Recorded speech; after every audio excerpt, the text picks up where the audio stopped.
مرحبا زرنقل مبرهاتو حجيون بتعامي كمسكنا كايفوتو نساساي كفال بزعبا سدراويتاوي قونصي نزبل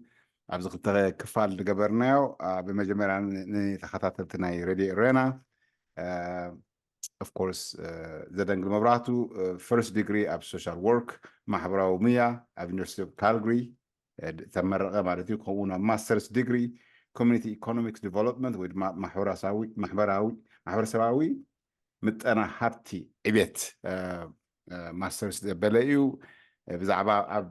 كوميونيتي أبكا أب إلمنتن من خندي عامثات دقلقلكا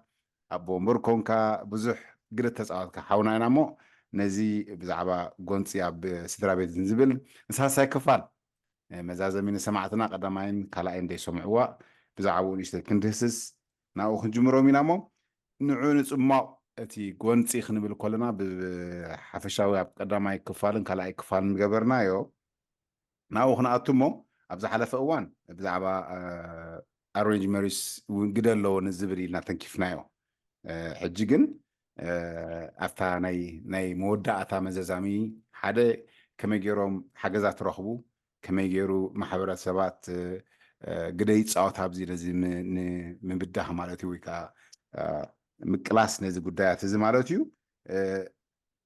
ناو هنا أتينا بتناي مززام مالتيو مو دحان نتصم معوناتو أفتم كان داميتن كاليتن اتي قونتي ناب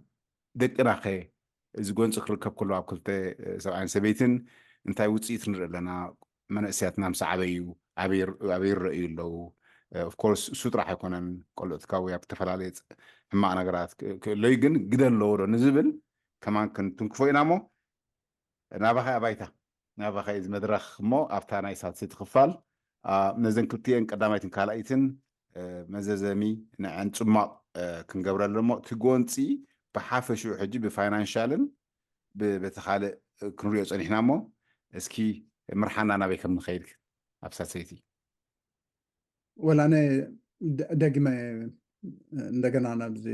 ኣገዳሲ ዋናው ዝኾነ ኣርእስቲ ኣድሂብካ ክትዕድመኒ ክትሓተኒ ናተይ ሞያን ተመክሮን ጠቃሚ ኢልካ ስለዝዓደምካ እውን መስግኑን ብዛዕባ ተገዲስካ ነዛዕቢ ሕቶ እዚ ቻሌንጅ ማለት ክንብድሆ ዝወሰድካዮ ተበግሶ እውን ብጣዕሚ ዘመስግኑ ምክንያቱ ብሕብረተሰብና ክሳብ ሕጂ ከመይ ቦታ ዝብሎ ቁስልና ክንጎዳ ኣይንፈቱን ኢና ኣብዚ ሕብረተሰብና እሞ ነዚ ሕቶ እዚ ኣልዒልና ክንዘራርብ ክንብድሆ ዝመረፅካ እውን ብጣዕሚ ዘመስግነካ ኣብቲ ዝሓለፈ ክልተ ክፋል ልክዕዮ ኣብ ምጣኔ ሃብታዊ ሸነኻት ወይ ናይ ገንዘብ ምቁፅፃር ወይ ገንዘብ ምኽላእ ዝፈጥሮ ሽግራት ከምኡውን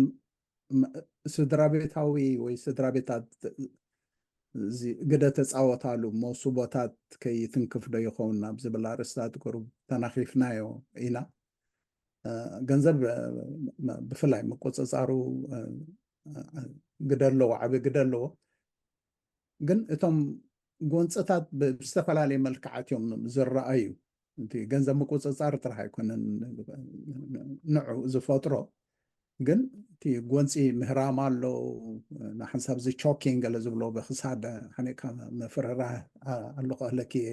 ገለ ዓይነት ስምዒታት ነድርታት ዝፈጥሮ ካልእ እቲ ንመፃምትኻ እውን ካብ መሓዝቶምን ካብ ስድራ ቤቶምን እውን ምንፃል ምፍታን ኣሎ እቲ ሓደ እዋን ምቁፅፃሮም ሕጂ ገለገለ ተስተቢልካሉ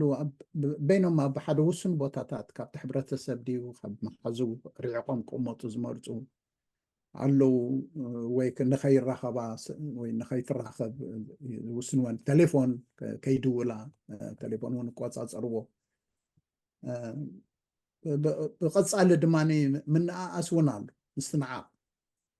ክልስኽ በከይትበፅሒ ክልስኽ እዚ ዝዓደብኪ ክልስኽ እዚ ከምዚ ወለገል እናበልካ እውን ምንኣኣስ ምፅራፍ እውን ይቐፃሊ ይኸውን ኣብዛ ክሓተካ ቅሬታ ከወዳእካ እንዴ እዚታት ሕጂ ካብ ደቂ ተባዕትዮ ክረአ ከሎ ድኽመታት ትምህርታዊ ከምቲ ቅድሚ ሕጂ ገለፅ ካየድዩ ወይ ድማ ሰልፍ ኮንፊደንስ ናይ ምትእምማን ናይ ነብሲ ዘይምህላው ድዩ ብኸመይ ኢልካ ትገልፆ ከምዚ ዓይነት ባህርያት ዘለዎም ኣሕዋት وال እቲ ቀንዲ ምክንያት ኣነ ዝብሎ እቲ ሕጅና ከም ባህልና ጌርና ንወስዶ ነገራት ኣሎ ኦፍኮርስ ንሕና ብቲ ክንዓቢ ከለና እቲ ወዲ ተባዕታይ ብፍሉይ እናተኮስኮሰ እዩ ዓብዩ ካብተን ደቂ ኣንስትዮ እንድሕር ሪኢኻ ኣሕዋትና ሓትናሲ ብዝያዳና እናተገዛአን ዓብየን ኣብ ገዛውቲ ሕጂ እቲ ኩሉ ግዜ ናይ ሱፐሪዮሪቲ ኮምፕሌክስስ እዮም ካብአን ፀብለል ኢልና ይረአየና ኮይኑ ስለ ዝረአየና ኢና ናብ ከምኡታት ነድህብ ከም ባህሊ ኮይኑ ተወሲዱ ማለት ድዩ ከም ባህሊ ስለተወስደ ኣብቲ መንፈሳዊ ሸነኽ ድማ ኣስተምህሮታት እንድሕር ዝተቢልካሉ እሱ እውን ፅልዋታት ኣሎ ግደ ኣለዎ ኩሉ ግዜ ሰበይትኻ ትሕቲኻ ክተገልገል ገለካ ኢሎም ዘስተምህርዎ ኣስተምህሮታት ኣለዉ እቲ መፅሓፍ ከምኡ ይኮነን ዝብል ማዕሪኻ ምዃና ስታይ ከብልሲ ካብ መሰንገለኻ እዩ ወሲዱ ንሄዋን ሰሪሕልካ ካልኣይቲ ክትኮነካ እዩ ዝብል ሕጂ ካባኻ ከምዘይትትሕት ንኸርኢ እውን እግዚኣብሔር ሲ ካብ ታሕቲ ኣካልካ ወይ ካብ ካልእ ኣካላትካ ዘይኮነስ ከም ማዕሪኻ ክትኮንስ ካብ መሰንገል ወሲዱ ከምዝፈጠራና ሄዋን እዩ ዝንገር ግን እቲ ኩሉ ግዜ ካልኣይትኻ ክትኮን ዝብል ነገራት ኣተዓባብያታት ካባና ከምዘትሕታ ጌርካ ናይ ምርኣይ ጠባያት እዩ ትኸምኡ ዝገብሮ ዘሎ ኦፍኮርስ ናይ ምትምማንካ ኣሎ ብፍላይ ኣብዚ ስደት ምስ መፃና ሕጂ እቲ መሰለን ዕቁብ እዩ ጓል ኣንስተይቲ ልክዕ ከምቲ ወዲ ተባዕታይ ማዕረ መሰለ ኣለዋ ሕጂ እቲ መሰለን ብዛዕባ መሰለን ክዛረባ ሓታ ከለዋ ንሳትን እውን ማዕረት ወዲ ተባዕታይ ሰሪሐን ኣትዋ ኣለዋ የምፃ ኣለዋ ገንዘብ ንገዛ እውን ነቲ ስድራ ሕጂ እዚታት እውን ግደ ኣለዎ ከም ዘስተባሃል ኩሉ ኣብዚ ተመክሮይ ደቂ ኣንስትዮ ኤርትራውያን ቀልጢፈን እኳ ነቲ ቋንቋ ይኽእልኦ ነቲ ባህልታት ነቲ ምውሳእ ምስቲ ሕብረተሰብ ደቂ ኣንስትዮ ቀልጢፈን ክዋሳእ ትርየን ዋላ ውሑድ ትምህርቲ ዝነበረን ቀልጢፈን ኣዳብ ትገብራ ተሓዋወሶ ይቕበልኦ ነቲ ከባቢ ስለዚ እዚ ስለ ዝኾነ እቲ ወዲ ተባዕታይ ቁሩብ ትረት እውን ይስምዑ እዩ ማለት ናይ ሰብ ተኣማምነት ትፈርሕ ማለት እዩ ፈርሕ ጅምር ወይን ምክንያቱ ማዕረይ ኮይና ሕጂ ኳፃፀራ ይክልኒ ዝብል ክሳት መፅእ ማለት እዩ ካብዚ ኦፍኮርስ ሕልፍ ኢልና እንተሪእናዮ ውፅኢት ናይዚ ጎንፅታት ኣብ ቀለውዕና መንእስያትና እንታይ ይርአ ኣሎ ኢልካ ትርኢ ካብኣኻ ወገን ቆልዑትና ደቅና ብጣዕሚ እዮም ዝህሰዩ ምክንያቱ እዚ ባህርያት እዚ ኣብ ገዛ እናሳዕረረ እናዓበየ ክኸይድ ከሎ እቶም ቆልዑ ሕጂ ገሊኦም ብፍላይ እቶም ፍርዝን ዝበሉ ብኹሪ ወይ ገለ በቲ ኩነታት ዝሓርቁ ክከላኸሉ ክጅምሩ ክእሉ እዮም ምስ ኣዲኦም ወይ ፀግዒ ናይ ኣዲኦም ክወስዱ ክእሉ ወይ ናይ ኣቦኦም ፀግዒ ክወስዱ ክእሉ ሕጂ ኣብዚ እዋን እዚ እቶም ቆልዑ እውን ታርጌትድ ይኾኑ ዓላማ ናይቲ ናብቲ ከይፈተው ናብቲ ጎንፂ ይሕወሱ ኣለዉ ማለት እዩ ሕጂ ምስ ኣዲኦም እንድሕር ብፍላይ ወዱ ኮይኑ ምስ ኣዲኡ ዝከላኸል እንድሕር ኮይኑ ኣቦ እምበኣር ከምዚ ጌርካ ዓይነት ኣብቲ ጎንፂ ይሰሓቡ ኣለዉ ማለት እዩ ሕጂ እዚ ስለ ዝኾነ ነቶም ቆልዑ ኩሉ ግዜ ከጨንቆም ይጅምር ማለት እዩ ሕጂ ቤት ትምህርቶም ክትንከፉ ይኽእሉ ርእሰ ተኣማንነቶም እውን ፍርሒ ይሓድሮም ማለት እዩ ርእሰ ተኣማንነቶም እውን ከጥፉ ይኽእሉ እቲ ካብ ኣቦን ካብ ህደን ሓቢሮም ክገብርዎ ዝኽእሉ ድሕነቶም ወይ ሰላም ናይቲ ገዛሲ ንሱ ክስእንዎም ይጀመሩ ሕጂ ክፈርሑ ይጅምሩ ሕጂ ኣብ ቤት ትምህርቶም ክትንከፉ ይኽእሉ እዮም ኣብ ርክክቦም ምስ ካልኦት እውን ክትንከፉ ይኽእሉ ሕጂ ርክክቦም ክብል ከሎ ሕጂ ልክዕ ከምቲ ብገዛ ዝርእይዎ ገሊኦም ኣብቲ ቤት ትምህርቶም እውን ምስ ካልኦት መምሃርቶም ኣብ ጎንፂ ከኣትዉ ይኽእሉ ሕጂ እቶም መምሃራኖም ወይ ቤት ትምህርቲ ክቆፅዖም ይጅምር ማለት እዩ ሕጂ ቤት ትምህርቲ ይትንከፉ ገለገለ ቆልዑ ብገለ መፅናዕትታት እውን ክሳብ ፊዚካሊ ኣካላዊ ማህሰይቲ ከም ዝርከብ እውን ዝነገር ንኣብነት ገለገለ ቆልዑ ብፍላይ ንኣሽቱ እንድሕር ኮይኖም ምሲ ክሳብ ለይቲ ሽንቲ ክስዕሮም ከም ዝጅምር ገለ ዝነገረሉ ኣሎ ካብኡ ሓሊፉ መተካእታ ከደልዩ ይጅምሩ ማለት እዩ ኣብ ክንድቦ መሓዙ ክረኽቡ ይጅምሩ ወይ ኣብ ደገ ክፀልውዎም ዝኽእሉ ከም መተካእታ ናይ ኣቦ ወይ ናይ ወላዲ ገይሮም ክወስድዎም ይጅምሩ እሞ ብፍላይ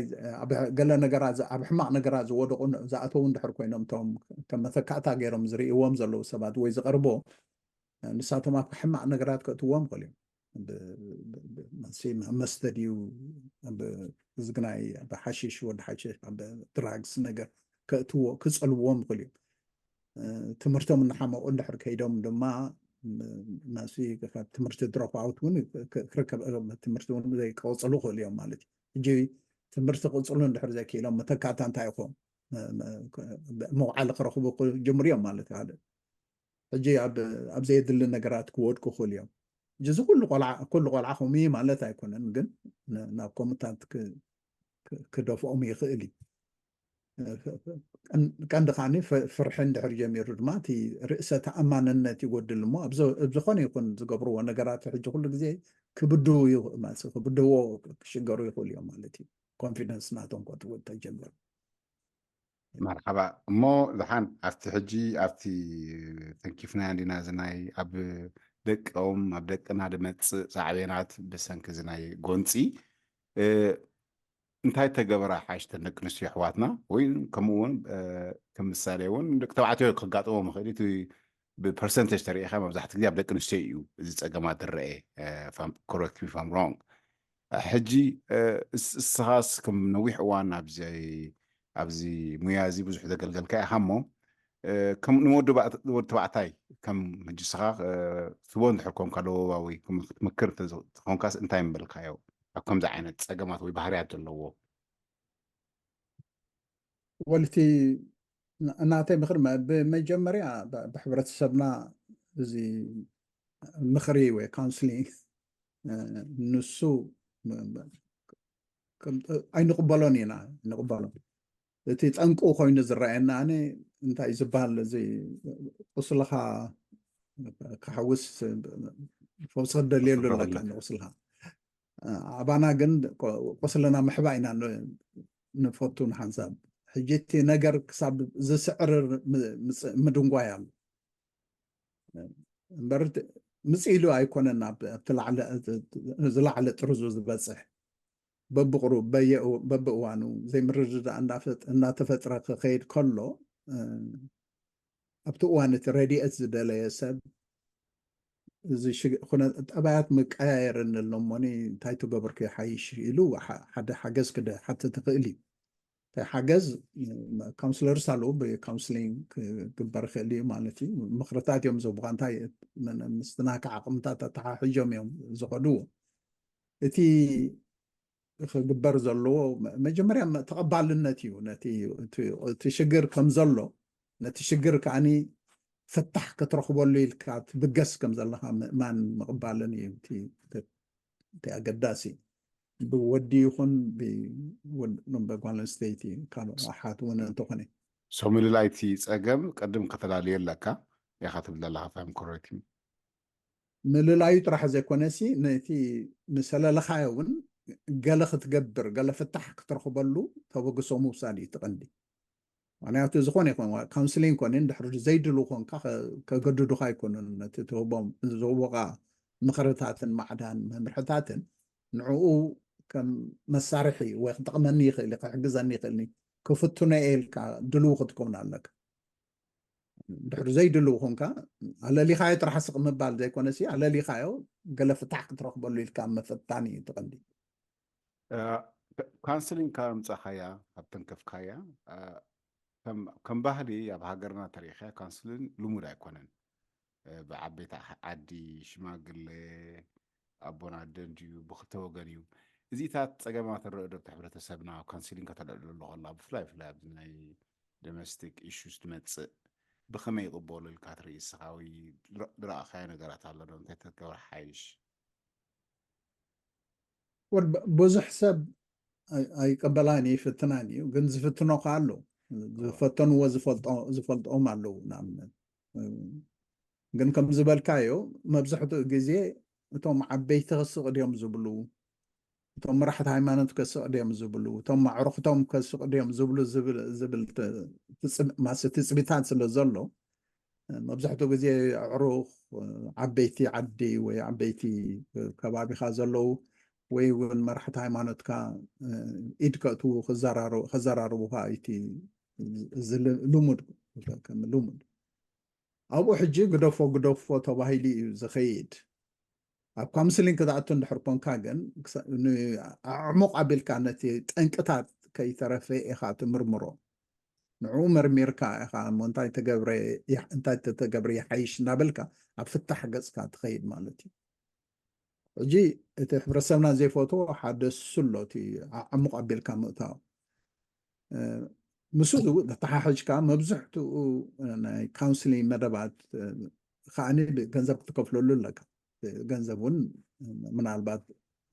ስታይ ክኸውን ይኽእል እዩ ባርየር ክኸውን ይኽእል እዩ ዕንቅፋት ክኸውን ይኽእል እዩ ንኩሉ ሰብ ገንዘብ ክረክብ ኣይክእልን ምክንያቱ እቶም ካውንስለርስ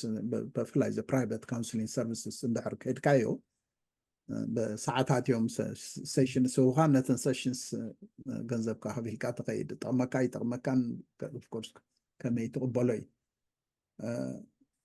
ካልእ መብዛሕትኡ ኣብቲ ሞያታት እንድሕር ሪኢኻ እውን ብፃዓዱ ወይ ካልኦት ቋንቋታት ካልእ ባህልታት ዘለዎም ፕሮፌሽናል ስለዝተዓብለለ እቲ ናይ ካውንስል ሞያታትካ ኣይርድኡናን እዮም ዝብል እሙንቶታት ክህሉ ስለ ዝኽእል ንብዙሕ ሰብ ኣይምርፆን እዩ ነሩ ኣብዚ እዋን እዚ እኳኒ ሳላ ቴክኖሎጂ ኣብ ዝተፈላለየ ኩርናዓት ናይ ዓለማት ዳያስፖራ እውን ብሳይኮሎጂ ዘፅንዑ ድዮም ሶሻል ወርክ ዘፅንዑ ካውንስለርስ ኣብ ፍቅዱ ክርከቡ ይኽእሉ እዮም ምናልባት እሳቶም እቲ ናይ ገንዘብ ኩነታት ግን መዕንቀፂ ክኸውን ይኽእል እዩ ዕንቅፋት ክኸውን ይኽእል እዩ ገሊኡ ካውንስሊንግ ብዋን ኦን ዋን ሓደ ብሓደ ጥራሕ ኣይኮነን ክርከብ ዝኽእል ንኣብነት ኣብዚ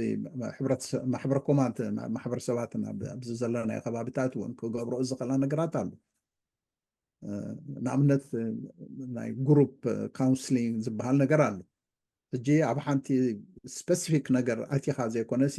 ብሓፈሽኡ ነቲ ኢሹ ነቲ ኩነታት ነቲ ዝገጥም ዘሎ ነገራት ኣብ ግምት እቲኻ ከም ግሩፕ እውን ክግበር ይኽእል ሕጂ ናይ መን ኩነት ኣልዒልካ ዘይኮነሲ ኣብቲ ዝገጥም ዘሎ ኩነታት ኣልዒልካ እውን ክትዘራርበሉ ትኽእል ኢኻ ብጉጅለታት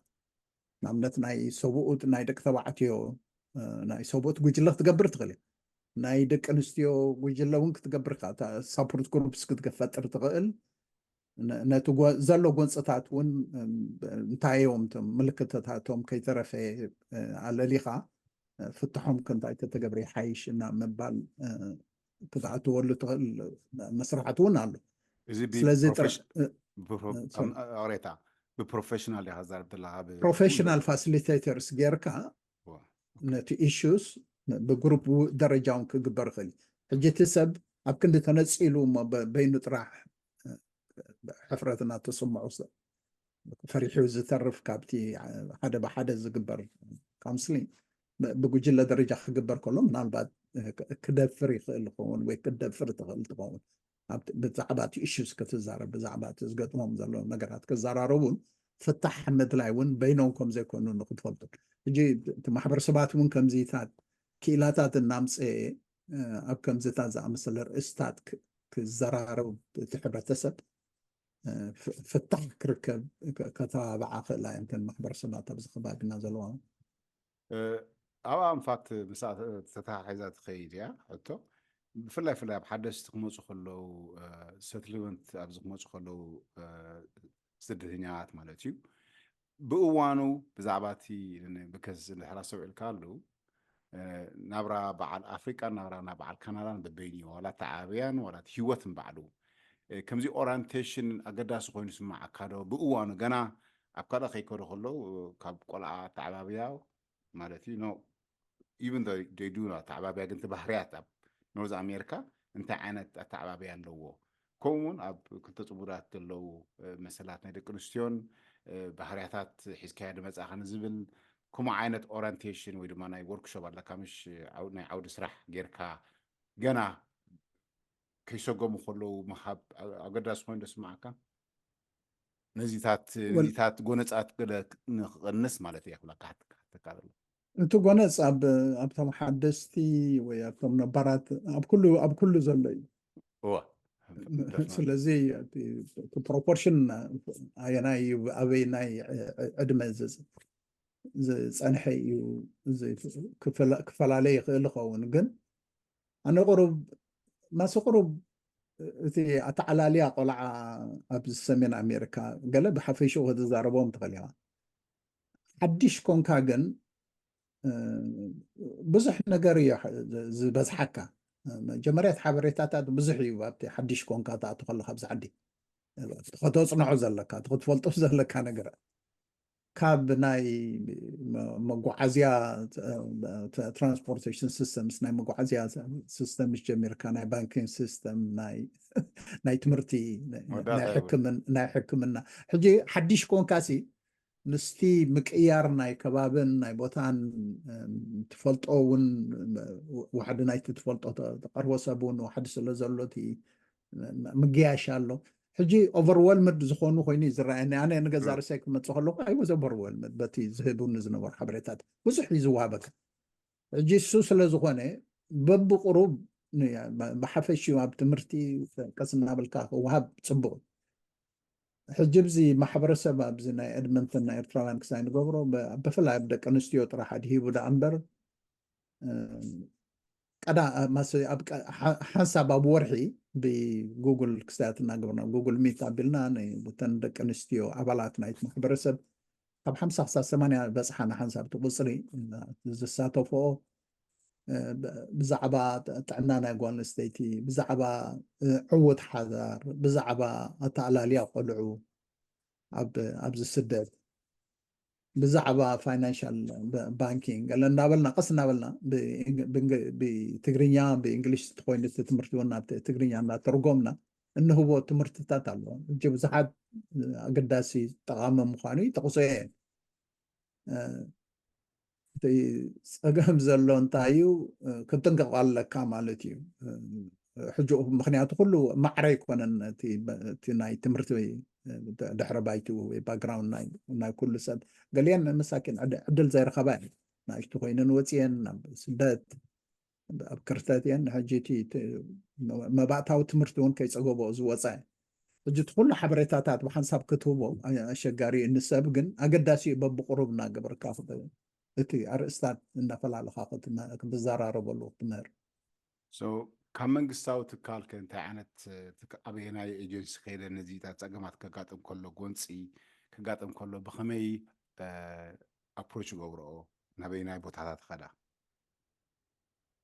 والمبزح تأن أنا عملت زن سيتلمنت ايجنسيز تن حدث مسموع تحابرة كلنا يكون أن كونسلين زهواجن زهوالو نعمل تابي إدمنتن زوم ناي مينونايت سنتر زبلولو إدمنتن مينونايت سنتر زبلولو فور نيو كوميرس نساتم كونسلين بروجرام علو مستفعل عليه ريسورسز فاندد زخاني قالوا قرب تشارج قبرهم اتوتن تليو قالي خا نساي كاثوليك سوشيال سيرفيسز ون بروجرامات علوم ناي فاميلي كونسلينج بروجرامات علوم جناعات ومن كزار أربعة خلاين بيستفعل عليه بروجرام فاميلي سنترز بلو قبل سنة محبر علو سلايدين سكيل زتقم ساتو سون كلينيشانز سايكولوجي زصنع له واي دبليو سي اي بروجرامات له نا البرتا غفرنمنت ون بعلوتي نا هيومن سيرفيسز سوشيال سيرفيسز ديبارتمنت ساتومن بزعبا ونس ناي دك مس فاميلي مس درابيت استتحا حدا غونسات من بروجرامات له نعملت حجز ندحر نعملت كفاله عليها كهدمان دحر دليان ناي ايمرجنسي سابورت قالنا له حجز هو بخنا كمس كونسلينج وين يرقبها ابزع البرتا حجي 211 زبلو تلي وترسل كله 211 حجي ما بزحت غزي مس كرايسيس وي مس زقطم حركات استتحاحزي مسمري جت خونتات مس قلص كالهم بفلاي بفاملي بالانس ندحر كوينو مس من تراخب يراخباها مالتي وترسل كبوها ويدما ንስቶም ፕሮፌሽናል ስብሉ ኣብዚ ዘለኹዎ ከተማ ሕጂ ካልጋሪኹም ኣሎ የለን እምበር ኤድመንተን ፖሊስ ሰርቪስስ ናይ ፋሚሊ ቫዮለንስ ዩኒት ኣለዎም ሕጂ ንሳቶም ሕጂ ምስቲ ፋሚሊ ቫዮለንስ ዩኒት እውን ደገፍ ከብለልካ እዩ ሕጂ እሱ ምስቲ ሲቲ ኦፍ ኤድመንተን ሶሻል ሰርቪስስ ፕሮግራም ሕጂ እዩ ዝሰርሕ ቲምስ ኣለዎም ጋንታታት ኣለዋ ንሳተን ሕጂ ዝተፈላለየ ደረጃታት ናይ ኩነታት መሚዮም ወይ መዚኖም ዘድሊ ምክትታው ዝገብርሉ ፕሮግራማት ኣሎ ስለዚ ብዙሓት ዝተፈላለዩ ፕሮግራማት ኣለዉ ማለት እዩ እቲ ኣነ ቁርት ለክ ሓተ ካደለኹ ምሳ ኢንፋክት ምሳ ትኸይድ ነገር እያ ኣብ ገለገለ ክስማዕ ከለኹ ኣብቲ ጠርዚ ምስ በፅሐ ኣብ ወስ ምስ በፅሐ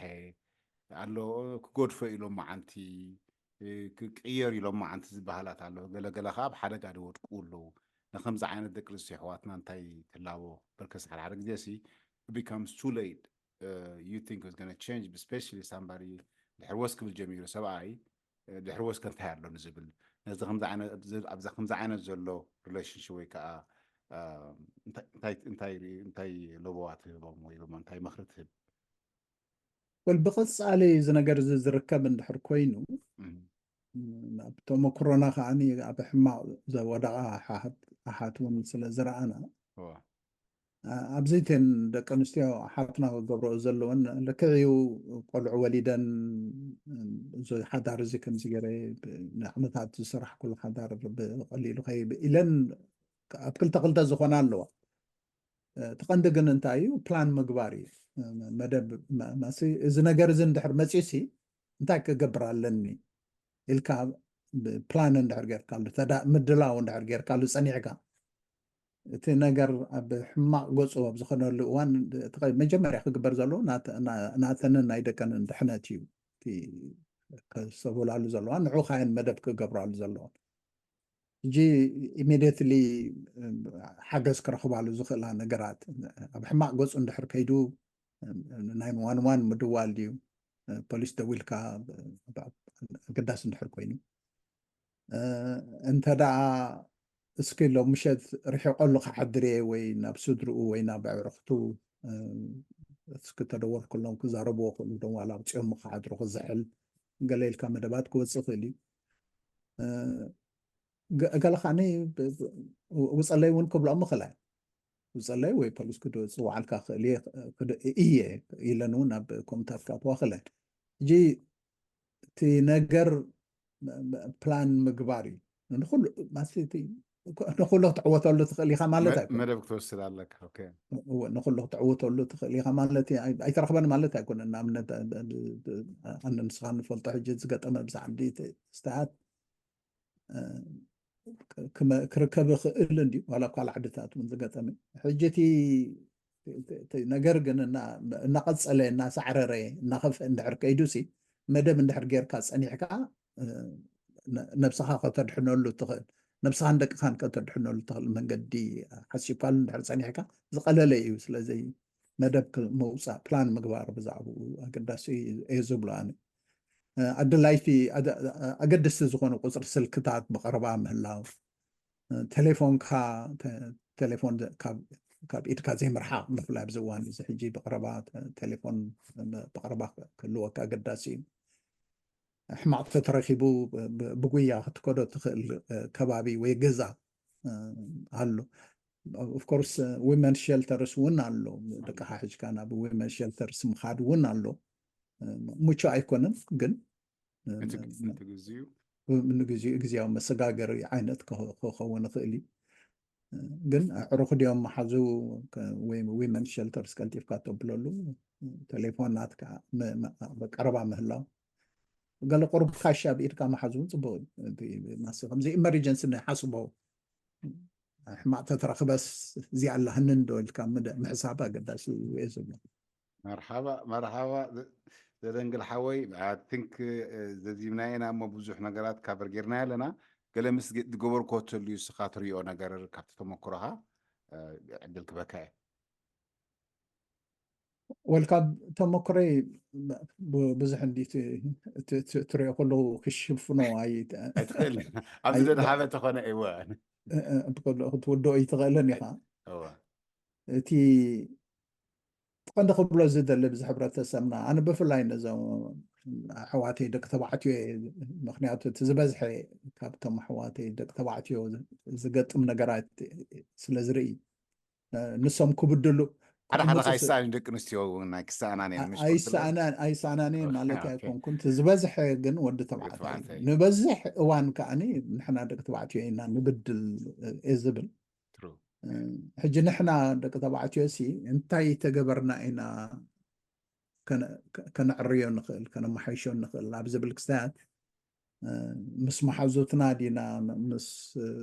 كسمعنا زقولو كحجزنا زقولو عبيتي ديوا حات محازو نفضل مسلات النات لازم كفتح مدلايا حد وان اب فتح كم زي بلو غير كان نجر ميچنا ازمت نجرات አሉ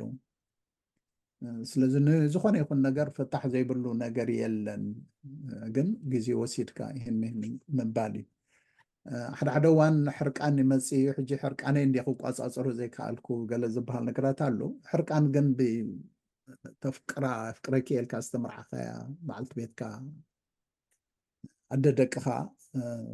ብመውቃዕን ብምፍርራህን ብምፅራፍን ኣይኮነን ዝወፅእ ሕርቃን ምስ ነብስኻ ኤክሰርሳይዝ ምግባር እዩ ሓደ ሓደ እዋን ድሓን እዚኣ ክሳዕ ንሃድእ ኣነ ክወፅእ ኢልካ ምውፃእ ወክ ምግባር ኣብዛ ዓዲ ሕጂ ቁሪ እንድሕር ኮይኑስ ኣብ ቁሪ ከይድካ ምውቃዕ ብእግርኻ ወክ እንድሕር ጌርካ ወፀልካ እዩ ኣብ በዓል ኤውሮጳ ካባና ሒዙ ኮኑ ወይ ድማ ኣለካ ምስ ፍልይ ዝበለ ክላይመት ዘለዎም ከዓ ኣብ ገለ ቦታታት ከምኡ ህሉ ኸውን ግን ወፂኻ ወክ ምግባር ንገዛእ ርሱ ድሕሪ ቁርብ ርሂፅካ ስታይ ይፈጥር እዩ ካልእ ክንገብሮ ንኽእል ምዝርራብ እዩ እቲ ማሕበረሰባት ነዚ ዓበይቲ ኢሹስ እዚ እናልዓለ ትምህርታዊ መደባት ክገብረሉ ክንሓስበሉ ኣገዳሲ ኮይኑ ይረኣየኒ ደቂ ኣንስትዮ እውን ሕጂ ብዚ ናይ ደቂ ኣንስትዮ ዝጠቐስኩልካ ናይ ኤድመንተንሲ ንሕና እዚ ኩሉ ንምሃሮ ኣለና እቲ ሓደ ክፋል ናይ ሽግር ግን እቶም ሰብኡትና እዮም እሞ ብዛዕቦም እንታይ ንግበር ገለ ዝበሃል ነገራት ኣሎ ሕጂ ንሱ ሕጂ ይህን ምሂን ክንበሃሃል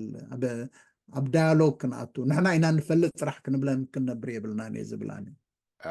ብጣዕሚ እየ ደመስግነካ ቴንክ ዩ ቨሪ ማች ኣብ ካልእ ግዜ እውን ብዝተፈላለየ መገዲ ኣብ ጎንና ኢኻ ዘለኻ ብፍላይ እስኻ ምኻብ እቲ ፕሮፌሽናልኡ ስለ ዝሃብካ I think ክንርብሸካ ኢና ካብ ግዜ ናብ ግዜ እንዳደወልኩ ማለት እዩ ሽግር የለን ብጣዕሚ የመስግነኒ የቀኒለይ ተገዲስካ ነዚ ርስታት እዚ ክንብድሆ መምራፅ እውን ተበግሶ መውሳድ እውን ዓብዪ እሞ ምስግነካ